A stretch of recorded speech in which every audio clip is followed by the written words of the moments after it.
What's going on, everybody? Happy Hump Day. Welcome to another edition of Mean Streets presented by So Rare right here live on our FTN Network YouTube page, also on a Game Plus Network. Hopefully everybody's having a fantastic Wednesday. Chris Meaney hanging out with you. A lot to unpack here today on the show. Of course, the NFL is going absolutely crazy.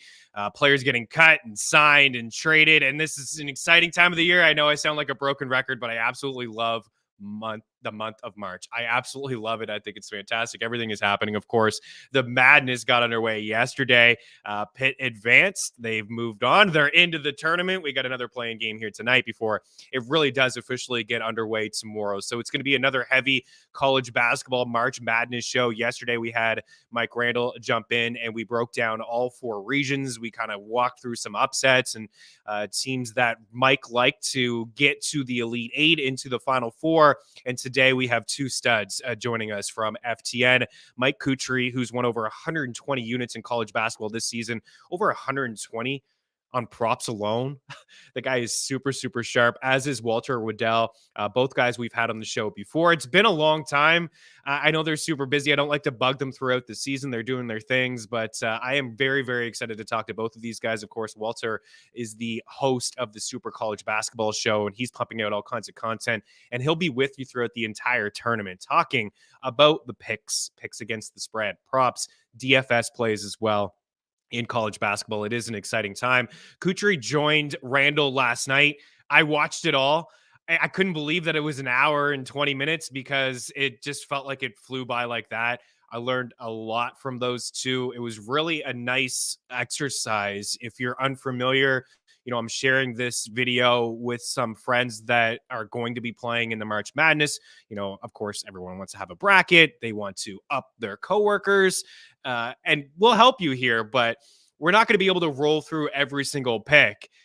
Cutri and Mike rolled through every single pick. They kind of advanced their entire bracket, and Cutri had some nice surprises in there as well. So looking forward to hearing about those surprises on this show to kind of help you guys as well. But we will be diving into the college basketball here in blocks 2, 3, 4, and 5. All the regions, those two guys are hanging on.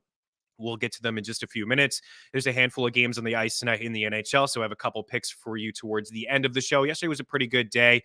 We did not get Jason Zucker for a point. We did get his shot prop. We had Nito Niederreiter for a point. We had Andrei Kuzmenko, who continues to ball out, for a point as well. We did hit on some of those shot props as well. So it was a pretty good day. We had the Golden Knights in 60, but we have to continue. It can't just be one good day. We will always hold ourselves accountable on this show. A couple things I want to say for those that are just stumbling in here and they want more college basketball picks, because I tell you what, if you guys haven't heard Cutri and Waddell break down college basketball games, excuse me, you're missing out. So when you see the content that they're going to bring to the table, and we have all kinds of free content on our FTN Network YouTube page, but FTNBets.com, there's write-ups from Cutri and company. Again, they're going to be with you through the entire tournament.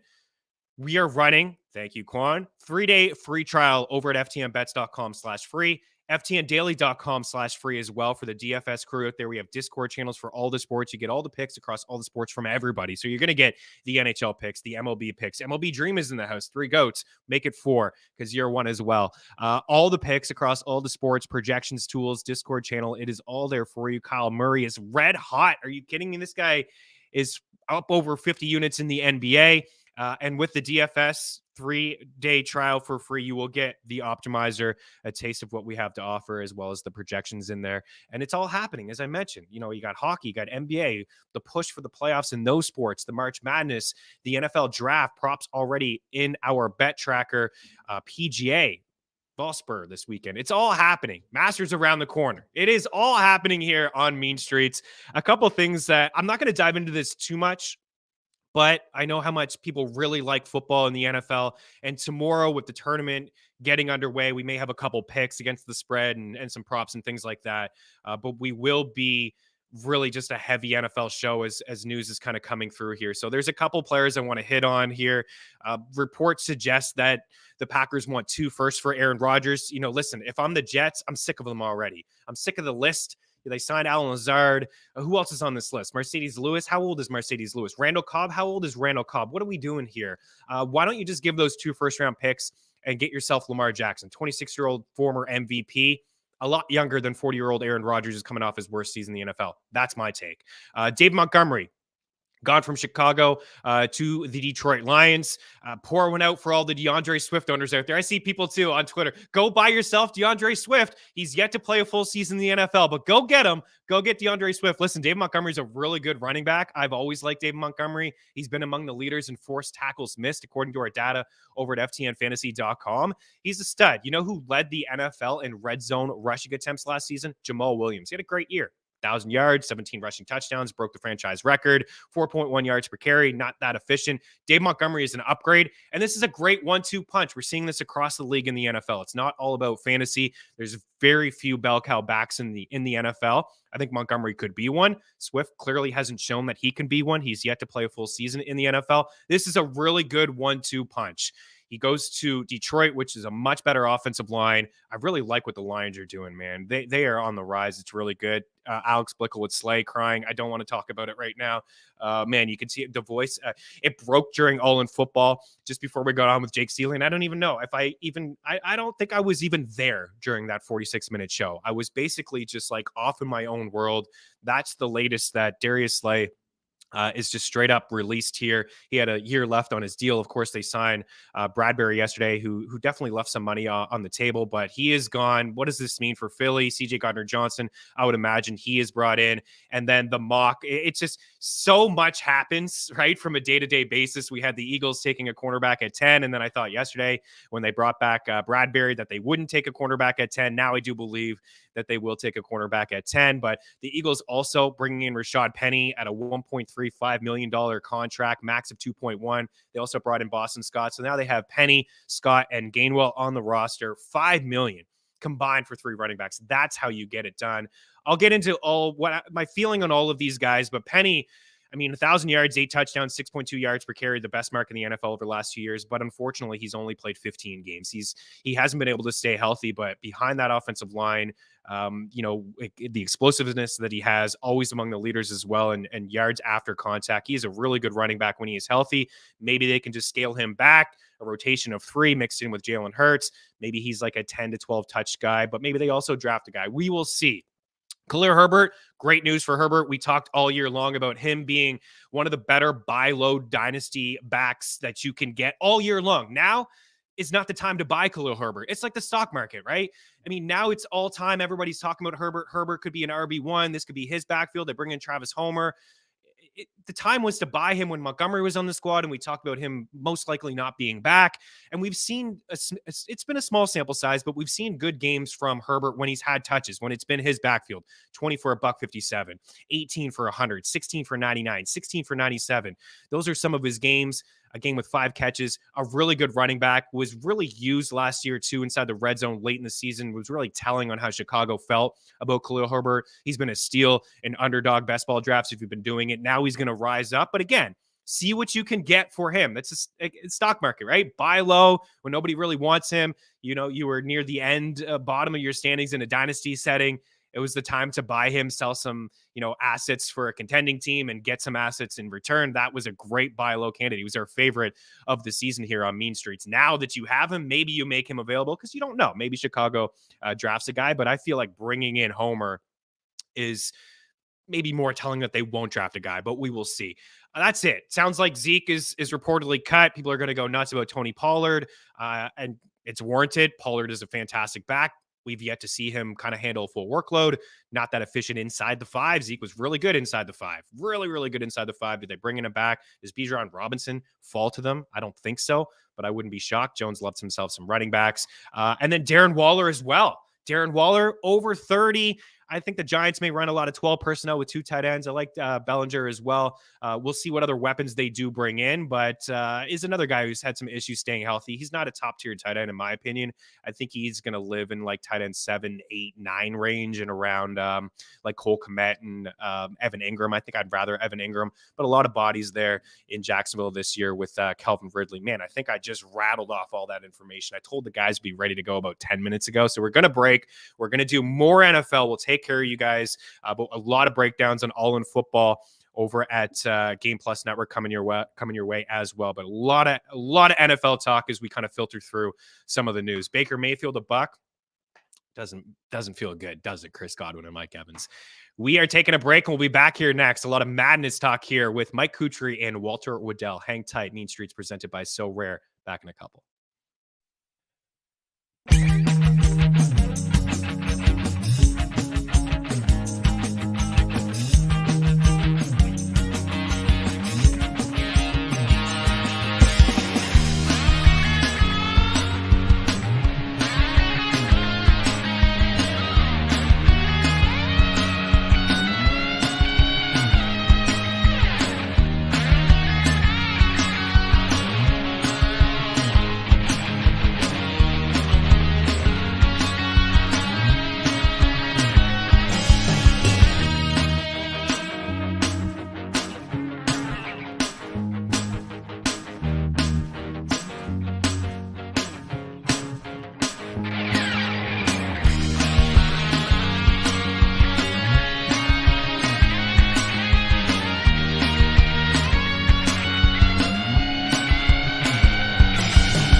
Look at these goats. Are you kidding me? Mean Streets here live on Game Plus Network, as well as our FTN Network YouTube page. You're hanging out with us. Smash the like button. We have Mike Cutri, CBB, on the Twitter machine. We have Dub Deuces 85 on the Twitter machine. That's Walter Waddell. He is the host of the super college basketball and football show. Look at you, man. You guys both grind, and I respect all the work that you put in nonstop. And I know this is a busy time of the year, and it's super exciting, but well, I don't know how you do it, man. Like, I'm up early, and you've done like a 2-hour show in the wee hours of the night, and everybody is hanging out with you and getting advice, and they love it. You are always grinding, man. You get any sleep or what? I take a lot of like little cat naps throughout the day, usually this time of year. I've noticed like in the past, I used to be able to run on no sleep, but the older I get now, I have to like sneak in these naps, in these weird times. Sometimes I'll be in the middle of typing something in Discord, fall asleep, wake up, and then finish typing it. But that's kind of how I get through it. But yeah, I have to usually beg guys to come on the show with me at that late, but Mike's a good sport and he usually stays up late with me sometimes. I love it. Yeah, we sleep in May. We sleep in May, right. John Ross. You grind all year. You grind for this. Tis this season, and then you got time to sleep later on in your life. I'm on a made-up time zone all the way out east, so some of these games, not just in college basketball but other sports, start at like 11:30, 12 my time. So I don't really sleep either. But it does catch up to you. I will tell you that. Cutri, you have been crushing it, as I mentioned off the top. Over 120 units won in college basketball. Are you kidding me? That's fantastic. Over 120 in prop land alone.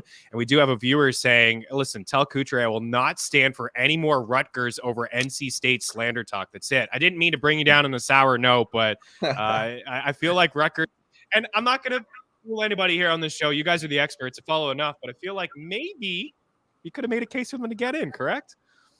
I think a little more than maybe, Chris, but honestly, it's been a rough few days for New Jersey, so I think we should just probably leave it at that and not get too much into it.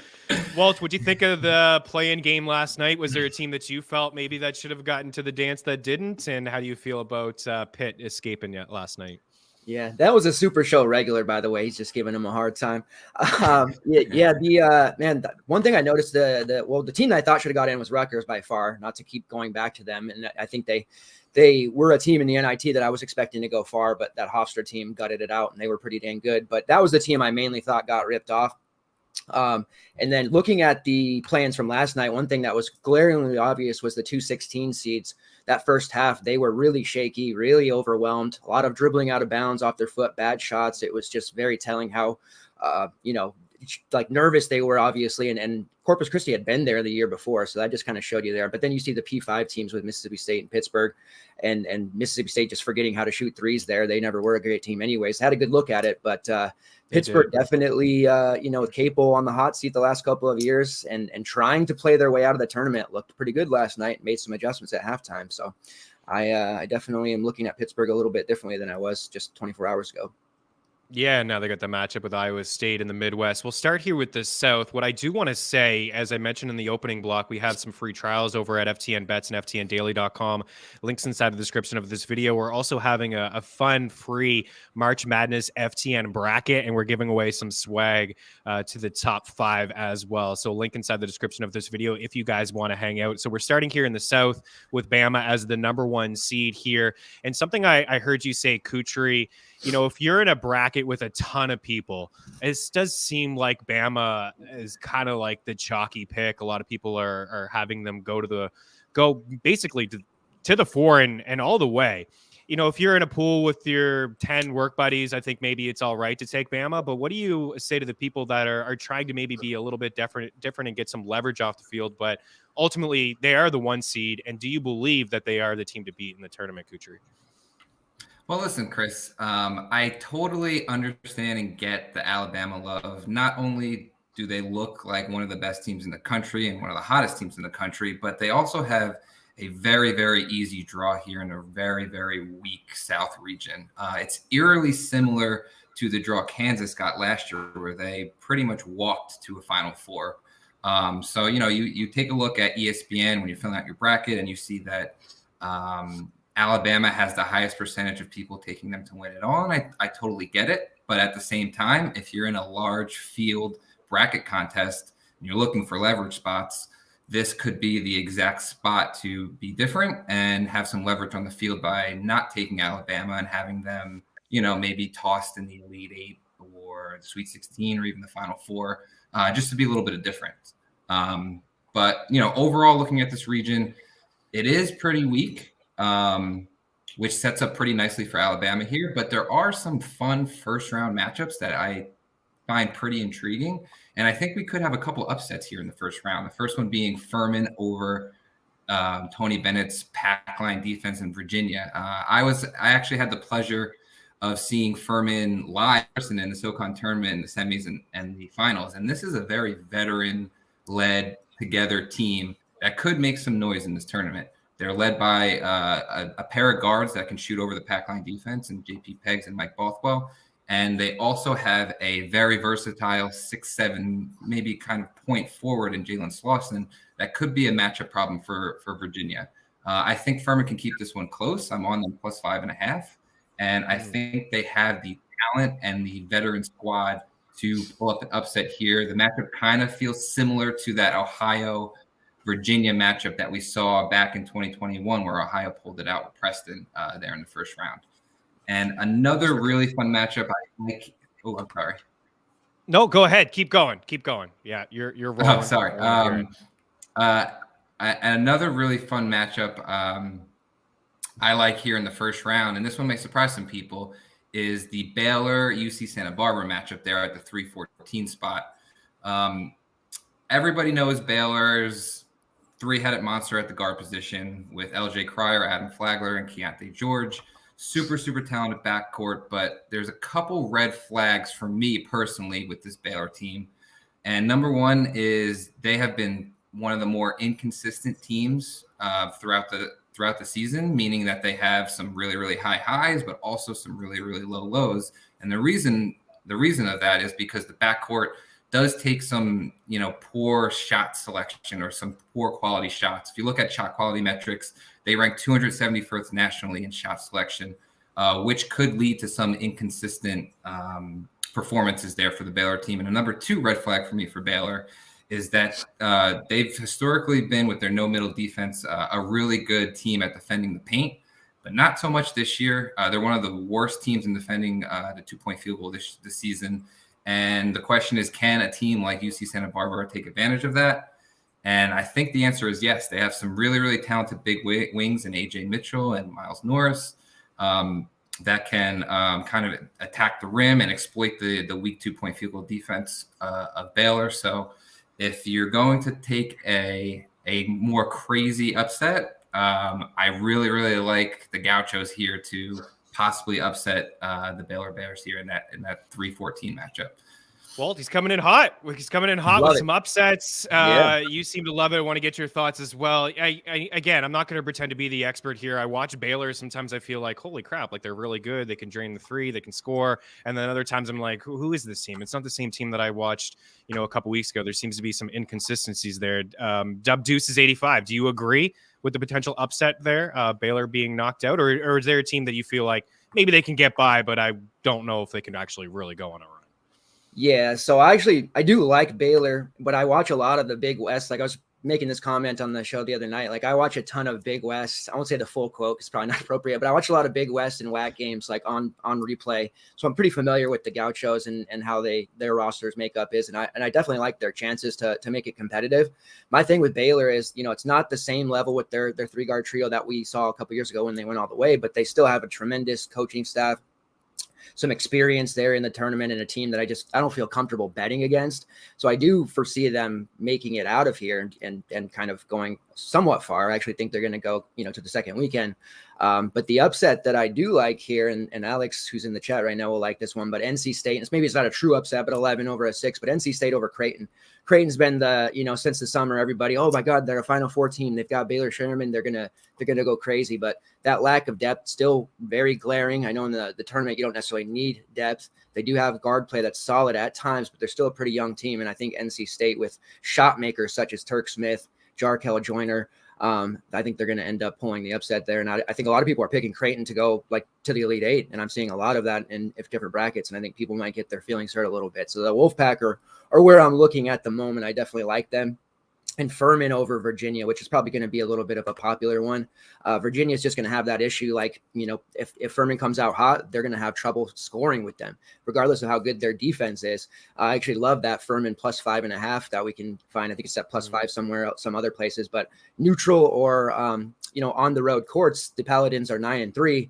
Meanwhile, there's only been 4 wins for Virginia out of 14 attempts there. And I think Furman's just a little bit more comfortable. They're a veteran team also. Of course, Tony Bennett's a great coach, but I just think that if Furman comes out hot, you'll be able to tell early on how that game's going to go. Might be some live betting opportunities, but Furman is definitely one that I have my eye on coming out of here and maybe winning a game. I'm rather boring, though. I am picking Alabama out of this region. I think they're just way too good from top to bottom. They have a star, and they're just going to be a team that, like you said, in large field bracket contests, makes very little sense to pick them, definitely. But overall, they're just the team to pick. Also, Charleston over SDSU is, I think, a popular pick. I don't know. I'll have to get Mike's talk here. We haven't had a chance to get on together. I think he's going to try to come on the Super Show later tonight. I don't think they have a very good shot of actually beating SDSU. I took a pretty big beating on Twitter for saying that. I think this Charleston team, they're deep, but they don't have the size, right? And they're not very good on the glass. I think this is a team with SDSU that people are overlooking a little bit. They have the really elite defense to get on their 3-point shooters. And if those threes aren't falling for them, I think the Aztecs definitely are going to grind this one out. And they're a team kind of like Tennessee, offensively not great all the time, but they can choke people out and really win this one 47-45, something like that. So I'm seeing a lot of people just assuming that SDSU and the Mountain West in general is going to do very poorly here. But I fail to see that Charleston wins this game. And they're a 3-loss team, but to me, they're not a very good 3-loss team. And I've been taking a beating for that, but I'm not backing down from it. So don't back down. You can't back down to these keyboard warriors. That seems to be a trendy upset pick. Kutri, you don't see it happening either, do you? No, I mean, everybody loves the 5-12 upset. But in this particular matchup, I am with Walt. I don't see it happening. San Diego State mitigates all of the things that Charleston does well. So I have San Diego State moving on there. Love it. Let's bring that bracket up one more time, maybe rapid fire through these two ones. I have West Virginia beating Maryland. Are you guys on board? with that? I am, absolutely. Walt? Yeah, I mean, that one's 50-50 for me. I like the Terps a lot, but I could see that one going either way. So I'll go. What about the 10-7 matchup there, Walt? I'm on Missouri. Missouri? I like Dwight Hodge a lot, so I think he's gonna do some damage. Cutri, you agree? I'm on Missouri as well. I think the defensive pressure that Missouri brings to that kind of shaky backcourt of Utah State, I think, caused them a lot of problems. And the one place where Missouri could get beat up is on the defensive glass, but Utah State won't exploit that. So I have Missouri moving on. So it does sound like not a chalky start here. We do have some upsets, but it's like clearest path here for Bama. You guys both really liking Bama to go in, and again, if you're in a huge bracket, maybe you can go Arizona that route. But I do believe that Bama is the best team in the country as well. They can completely bring it. And listen, yeah. So Chris, Josh, I actually have Zona coming. I actually have Zona coming out of that bracket. Okay. Yeah, so over Bama in the Elite Eight. Yep. And you have Bama over who, Walt? I know you guys just talked down Baylor, but I have Bama beating Baylor in the regional final. Nice. And Josh, any more hate on the Jayhawks? I'm just gonna boot you right out of the chat, dude. Listen, I'm kidding. I get it. Kansas, the worst #1 seed. I don't love their path either. We'll get into that. We will actually break and talk about the Midwest here next. Keep her locked. We'll be back in a couple. Hang tight.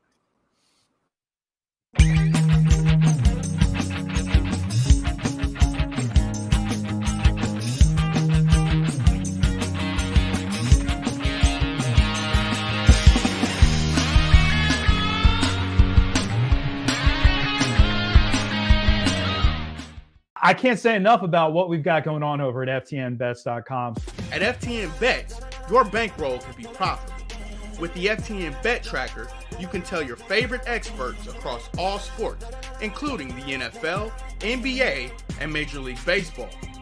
Welcome back to Mean Streets here on Game Plus Network. I'm your host, Chris Meaney. And with our premium content, you can take your bets to the next level. Only $49.99 a month.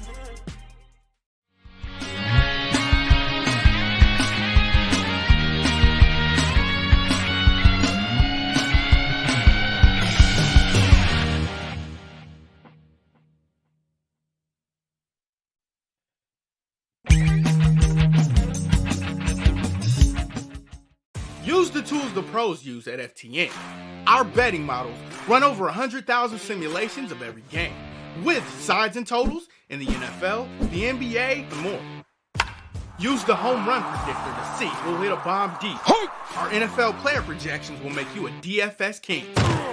And the FTN Prop Shop always finds the best odds for your player props. All tools, projections, and models are powered by FTN Data.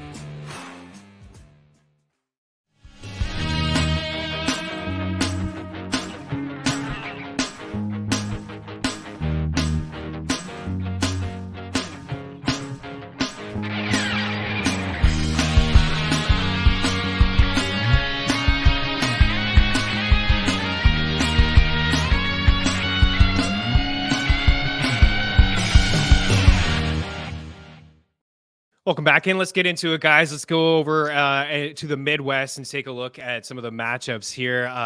George actually put a Houston player on the overall tournament bracket, so proceed with caution, guys. He's a complete jinx. I see him in the chat as well. Nobody drops three-pointers in a tux at 3 a.m. after 15 margaritas, quite like Cutri. That's a story I'd love to hear. We'll throw to you first, Walt. We got Houston here against North Kentucky. Of course, we have Pitt moving on there. They won last night. Xavier in this bracket. I feel like, man, I feel like we talked in the last segment about some upsets in the South, but Walt, I feel like this is a bracket where we could see some people ripping up their bracket after maybe day 1 or 2. Maybe I'm wrong. We'll start with Drake in Miami, 5-12 there. You hate the Drake or like the Drake? I'm a huge mid-major, low-major guy. Like I'm sometimes, against my better judgment, using them in DFS and bad matchups. But I love Drake. They have a very good older point guard in Roman Penn. I mean, he's like 26, 27 now. Veteran, won't get rattled. They have, Tucker D from the coach's son there who can hit threes from like downtown. Like he's got Mike range that he can really get hot.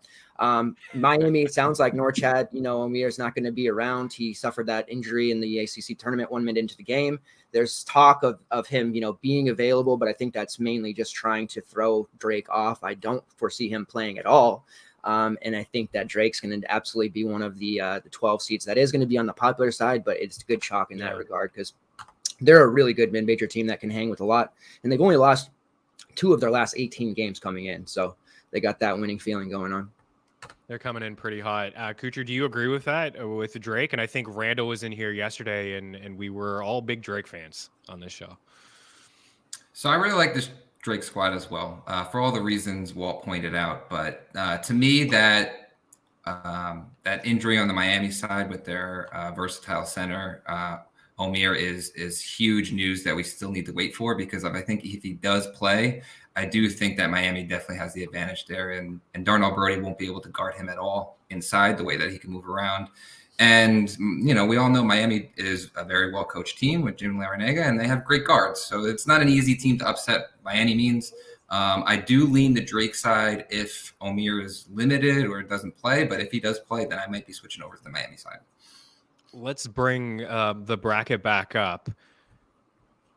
What potential upsets do you see here, Walt, aside from that 12-5? And we just talked about Miami maybe being shorthanded and potentially why we like Drake here. But is there any other potential upsets here? Like maybe it's not Texas in round 1, but is this a team that you feel could actually go on a legitimate run here?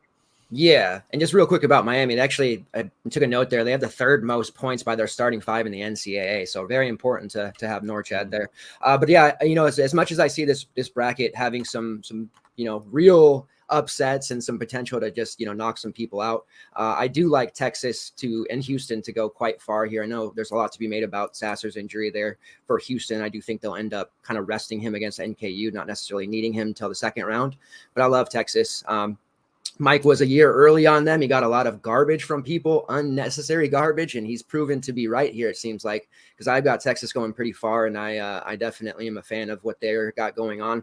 Dylan Disu, the Vanderbilt transfer, took him a year to get acclimated here with Texas, but he's playing extremely well. Tyrese Hunter is starting to return to last year's form when he was at Iowa State, and of course they've got Marcus Carr, the ultra chucker, so I love it. The only thing I'm mad about is Colgate has to play them. Colgate was going to be a popular upset pick depending on where they landed, and one that I really like had they gotten the Indiana matchup or perhaps Xavier, but going up against Texas, it's going to be tough for them to accomplish what they want. But yeah, I'm a big fan of Texas. I do see some upsets here potentially happening. It took me a while, a day or two to really get on board with the Kent State versus Indiana matchup.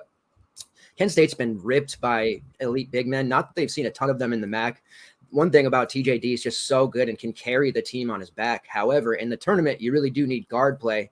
And the guard play for Indiana is just atrocious on a regular basis. There's no consistency there. They're going to have to step up. Kent State plus 4.5 right now is what I've seen. I really like that. I was hoping for a better number, but I think people are a little too smart here. And it's worth noting that there is a little bit of history between the two programs. They did play all the way back in, I believe it was 2001. Really interesting starting 5 of Tom Coverdale, Dane Fife, Jared Jeffrey, and Jeff Newton, Kirk Haston, bringing it way back. And Kent State did win that matchup in a 13-4. So maybe history repeats itself here. Worth noting. And I definitely am on board with the Kent State. And a little bit of a tourney tidbit here, because this has the play-in winner. The first 4 has existed for 11 tournaments now. At least one of those at-large participants has advanced to the 2nd round in 10 of those 11. So we might see a potential upset there with the play-in winner as well.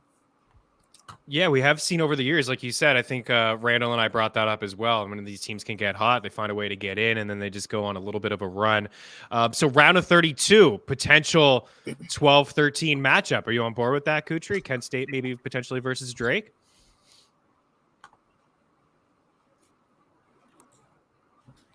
You might be muted. Hey, Chris, can you repeat that? I'm getting a little bit of breaking up over here. A little bit of feedback there. Yeah. So no, all good there. So potentially a round of 32, could we see a 12 versus 13 Kent State Drake? Could you get behind that? I think I just caught the end of that. So I think are you asking about Kent State? Yeah. Do you feel like potentially we could see a Drake versus Kent State in the round of 32? Oh, there we go. You're back. Okay, sorry about that. Technical difficulties on my end, I guess. Yeah. So for me, Kent State has Sweet 16 written all over them. I am all over them as a first round upset, and I think they can even make it to the second weekend. I love their backcourt with Malik Jacobs and Sincere Carey. They play really, really elite defense for a mid-major program, 38th nationally per KenPom. And in their first matchup, you really, really have to slow down All-American Trace Jackson Davis, and they've defended the paint really well all season. You have veteran guard play, great defense, recipe for a Sweet 16 run from a lower seeded Kent State. They are my favorite mid-major in the whole tournament. Wow. How do you feel about that? Dub Deuces 85. I like it. Yeah, that we could get it. That would be like a dream matchup, seeing Drake versus Kent State in the tournament. You know, the committee sometimes tries to prevent that from happening, but I would certainly love watching that. And yeah, Kent State with Sincere Carey, he's been one of my dudes for a long time since he was over at Duquesne. So I would love to see that matchup, and I think Kent State definitely has the tools to get by, regardless of how poor their defense on TJD will be. It won't matter if those guards for Indiana aren't able to get shots off, which they probably won't. So round Elite 8, it sounds like you have Texas and Houston, Walt. Yeah, for me, I'm going pretty. I think like there's going to be a lot of dominoes that fall here and teams being upset. But at the end of the day, I think Texas is just the way they're playing and the roster makeup is too strong. And Houston, I think, will be able to bring Sasser along pretty slowly. And by the time they hit that second weekend, really start to hit their stride. So I do have Texas versus Houston, with Texas giving them a game and potentially making out of there. Cutri, does the Cinderella run for Kent State end when they meet up with Houston? Unfortunately, I think so. And, you know, overall, the Midwest, in my opinion, is another pretty weak region, and it sets up really nicely for a Houston, Texas Elite 8. If you followed me all year, you know my constant love for this Houston team. I'm not worried about the Sasser injury at all. I think he could have played last game. Seems like the groin strain is pretty mild. I think they are the most complete team by far in the country. So I have them beating Texas in the Elite 8, moving on to the Final Four, going home to Houston. Love it. All right, we're going to take another quick break. We got two more regions to break down. We got the West. We're going to talk about Kansas and that brutal path, and I think a lot of people have them getting bounced early in the tournament, so we'll talk to both of you guys about that here next on Mean Streets. Keep her locked.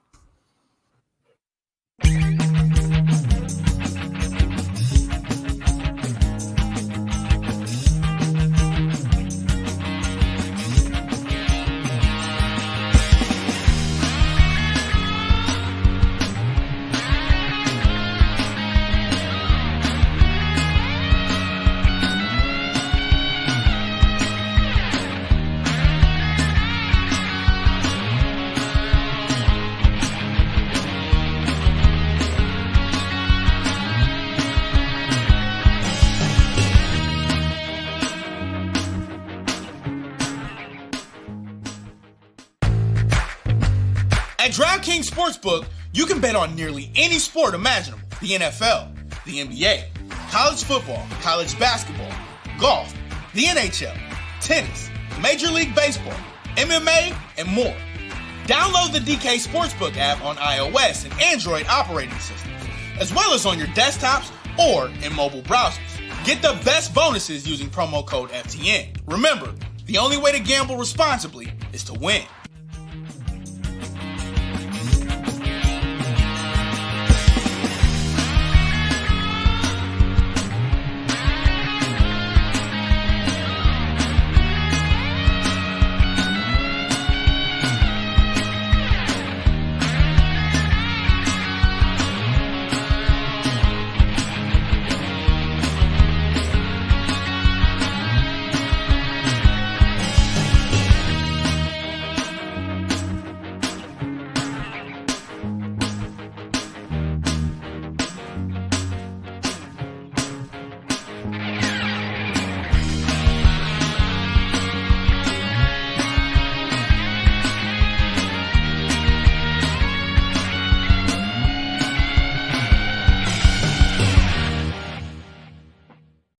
Walter's given all kinds of little interesting facts and tidbits in the chat. I love it. For the people, man of the people. And I wish that we could go through all of these games with you guys. I don't want to take up too much of your time. We do have to fit into the hour window here on Game Plus Network. All the reason to check out both of these guys if they get together tonight and through the entire tournament. They're going to be with you talking DFS plays, picks, props, all the good stuff. And again, free trials over at ftnbets.com and ftndaily.com. Super show going to be fire tonight. It absolutely will. So let's get over to the West.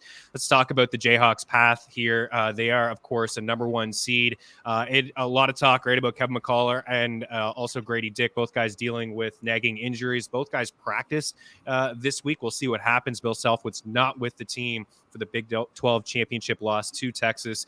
As you see, they do have a matchup, which they should be able to get by here. They're 21-point favorites against Howard, but things after that could get a little bit crazy. We'll throw it over to you, Cutri. What do you think about the Jayhawks' chances? Are they the most vulnerable #1 seed in the tournament, in your opinion? I wouldn't call them the most vulnerable #1, but they do have the toughest path, and which is funny because if you look at last year's path for Kansas, it was pretty much a cakewalk for them to the Final Four. They had the easiest path. It is the complete opposite this year, and they are stuck as the #1 seed in my opinion, the toughest region by far. I mean, you have UCLA, as in my opinion, is the best #2 seed. You have the Zags at #3, in my opinion, is the best #3. You have UConn, in my opinion, is the best #4. You have St. Mary's, in my opinion, is the best #5. And then you also have a potential second-round matchup with Arkansas, who, in my opinion, is one of the more dangerous lower-seeded teams in the entire country. So, to answer your question, is Kansas susceptible to an early exit? Yes. Are they the most susceptible? I don't think so, and maybe we'll get a little bit more into that in the East region. But I actually do have Kansas with a second-round exit to that really strong defensive-minded Arkansas team.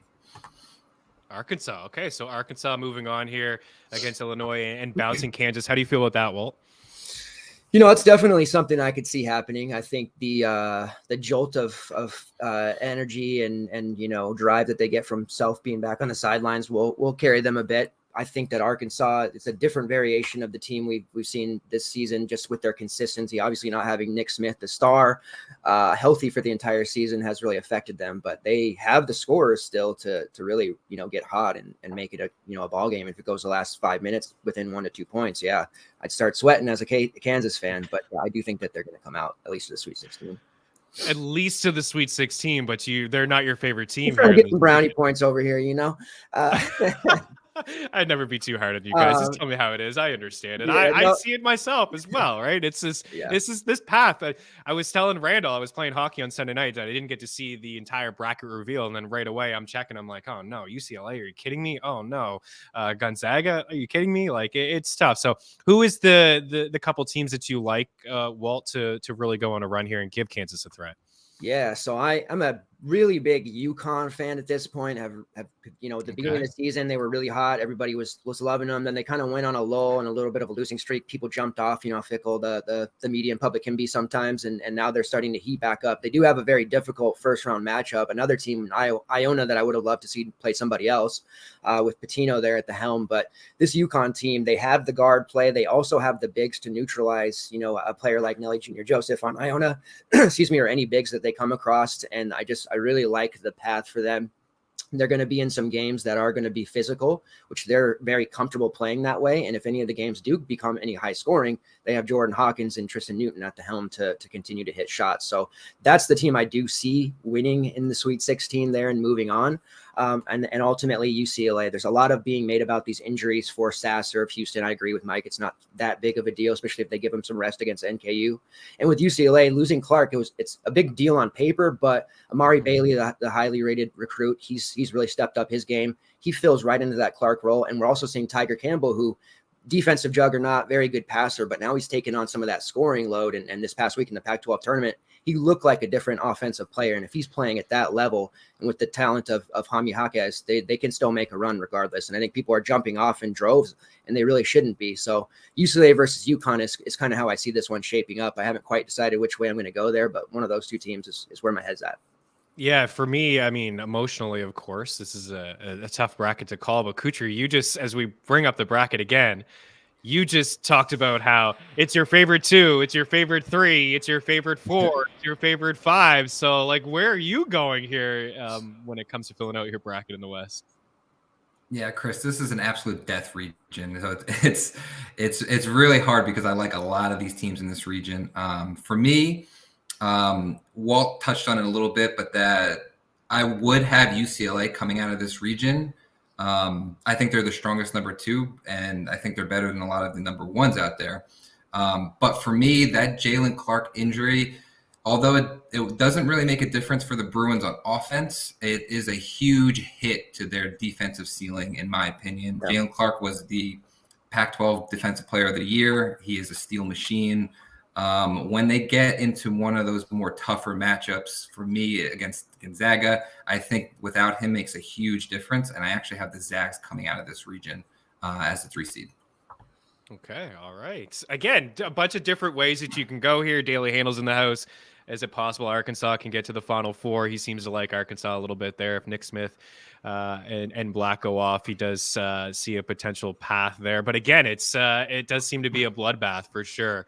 I wish we can get into a little bit more. Again, all the reason for potential NBA lottery draft picks, all the reason to catch these guys tonight when they really dive deeper into some of their matchups. I really liked, Walt, what you were talking about there with UConn and UCLA kind of meeting up. But for me, I do have Zaga as well. I'm with you. I think that should be a fantastic matchup if we get the 3-2. UCLA, Gonzaga, right? I think we can agree that'd be one of the better games in the tournament. We're going to break one more time. I think we're going to be all over Purdue. We do have a hot fire graphic from our guy, George, but maybe, I guess, they are the most vulnerable 1 seed. We'll talk about them next and their path here on Mean Streets. Back in a couple.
So we only have about 5 minutes for this block, but I saw your face, Walt, when we were talking about Zaga. You were like, whoa. And then in the chat, you got 15 here, the spread. I'm seeing PointsBet offering 15.5 at -110. So you're in on them potentially covering that game.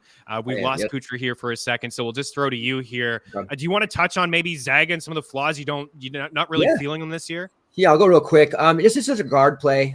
In the chat they were talking, the consistent shot making from Bolton hasn't been there. Malachi Smith, who was in the tournament last year and had a big performance, he just hasn't really erupted like maybe they need him to. And between Salas and Hickman, they've been kind of slower to develop than I would have thought. And then if any team gets physical with Drew Timme, he's just not that type of player. And we've seen him get kind of contained in a way when teams do get physical with him. So that would be my main issue. But I've been waiting for a better number on Grand Canyon, but it it hasn't come yet. I don't want to lose it the other way. So yeah, 15.5 for me on the cover for Grand Canyon is something that I think they've got Bryce Drew as the coach there, made that famous shot a decade and a half ago, 2 decades ago. And they're a really good team, quality, and they're not going to back down. So not saying they're going to win, but I do like them to cover. Cutri, I'll give you 30 seconds to rebuttal there, but you'll have to save most of your thoughts, I suppose, for this evening. But yeah, 15.5 prop shot parlay calculator, your friend, PointsBet and BetMGM. Do you have a counter to the Zaga talk?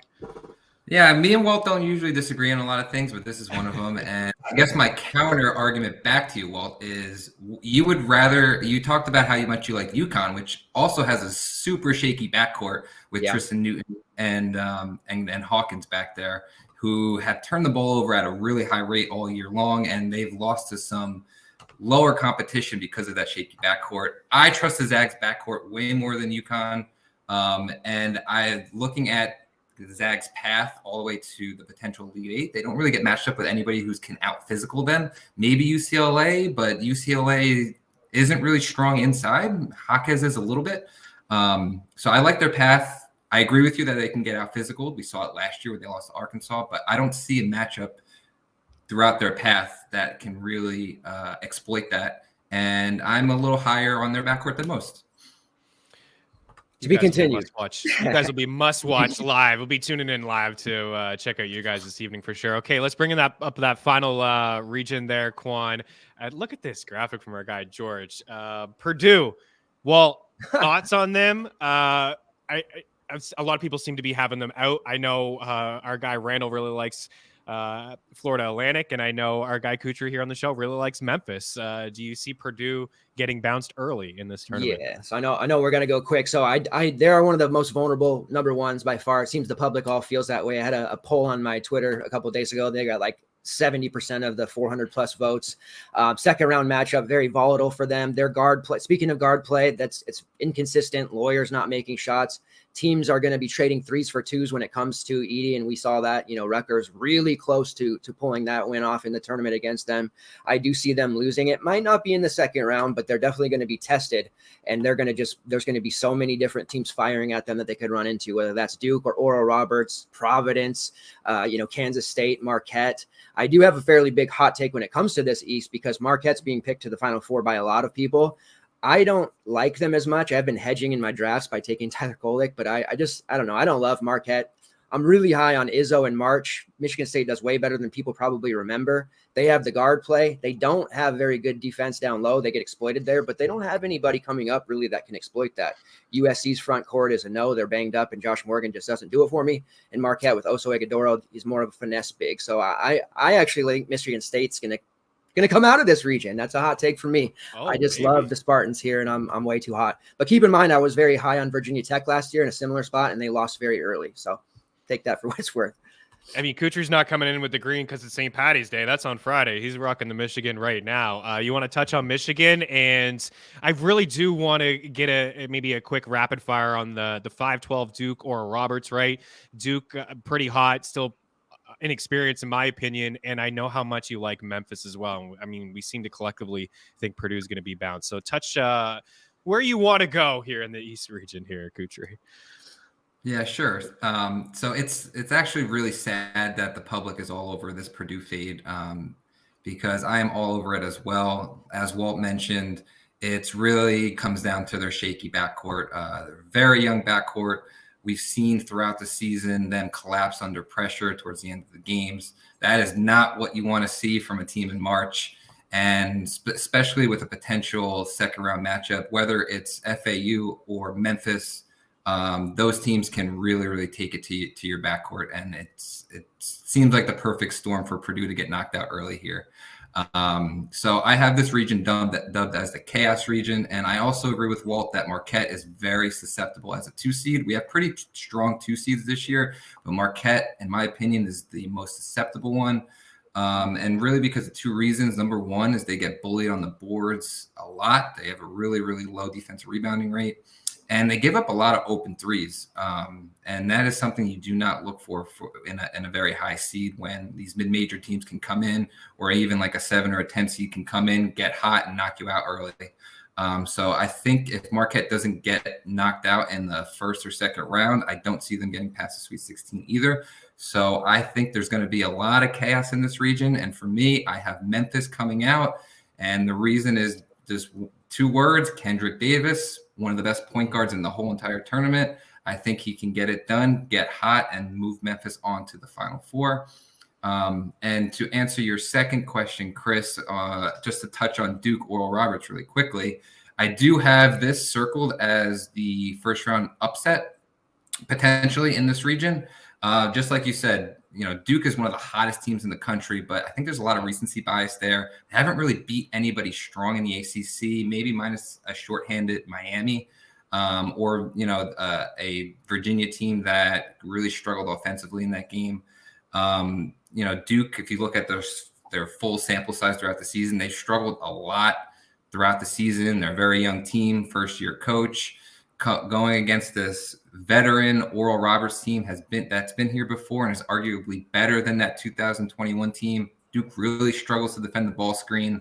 You have a stud in Max Asmus that can potentially tear up this young Duke team defensively. I am really liking Oral Roberts here, and I know it's a popular upset pick, but I am going with it as well.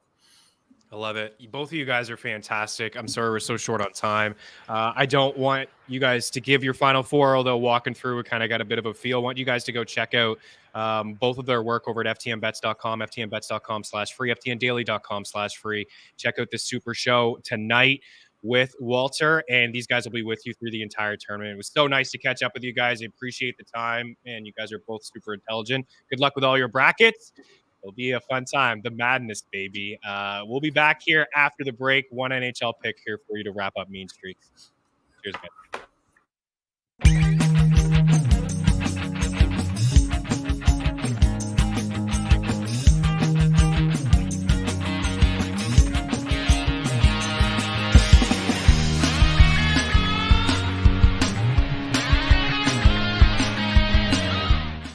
I can't say enough about what we've got going on over at FTNBets.com. At FTN Bets, your bankroll can be profitable. With the FTN Bet Tracker, you can tell your favorite experts across all sports, including the NFL, NBA, and Major League Baseball. Welcome back to Mean Streets here on Game Plus Network. I'm your host, Chris Meaney. And with our premium content, you can take your bets to the next level. Only $49.99 a month.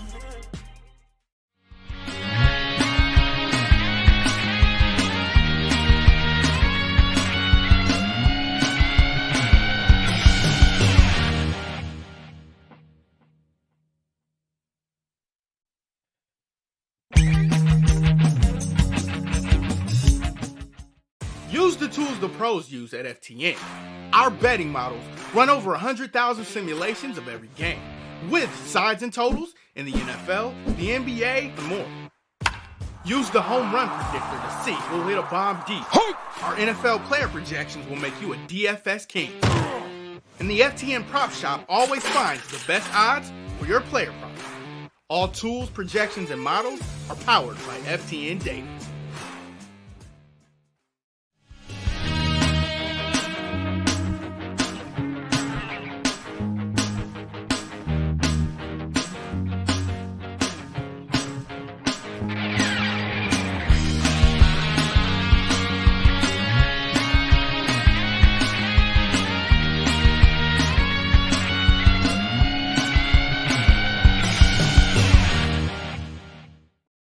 Welcome back in. A couple props here for you. I got Rasmus Sandin plus 116 for a point. He's got 9 points in 5 games with the Capitals. He's been living on the power play, 3 minutes per game on the power play. He got just under 2 with the Leafs. He's really getting an opportunity to play in Washington. I got Nathan McKinnon over 4.5 shots against the Leafs, always over 4.5 shots, no matter the opponent. Tage Thompson plus 110 over 3.5 shots. I got a parlay here. Alex Tuch and Bo Horvat, both over 2.5 shots, plus 185 on DraftKings. Tuch returned to the lineup the other day. He had 5 shots and 2 goals, and Bo Horvat's got a fantastic matchup against the Ducks. They allowed the most shot attempts and shots at 5 and 5 per 60 in the NHL. And then Mason McTavish, speaking to the Ducks, plus 120 for a point. He's got 8 points in his last 7 games, and no Sorokin for the Islanders. He played last night, so a little bit of a softer matchup in goal for the Islanders with Semyon Varlamov. Good luck on the ice. We'll talk to you soon. Cheers. you.